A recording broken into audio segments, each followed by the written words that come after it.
you've probably heard me say before that it's not the exercises that you do that change the way that your body functions or looks or works, but it's how you move all day long. And so today's reel about squatting is a perfect example of that. If you think about how many times you actually bend down to get something off of the floor, to unload the dishwasher, to clean up, to work out, to get up and down from a chair, a toilet, etc. Like, there are so many opportunities where we do this, and how you do it matters.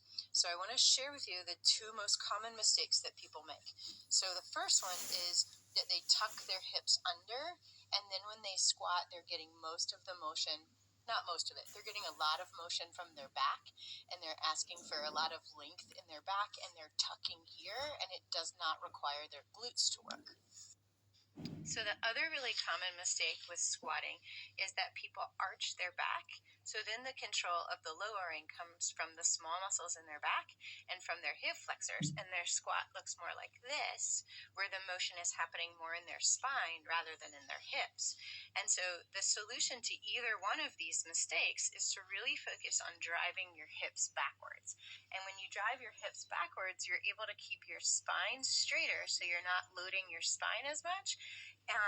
That your spine's job is more about controlling the small joints and stabilizing in your spine, and the actual work of raising and lowering your body is then carried by the bigger muscles, by glute max in your hip, because the motion is happening more in your hip and less in your spine.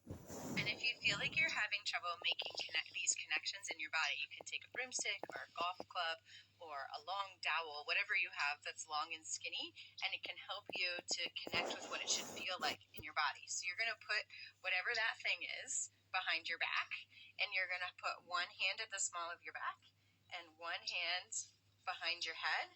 And then when you squat, you want the broomstick or whatever it is to touch your bum and to touch in between your shoulder blades. So when you squat, you don't lose those contacts. Also, you want it to touch the back of your head.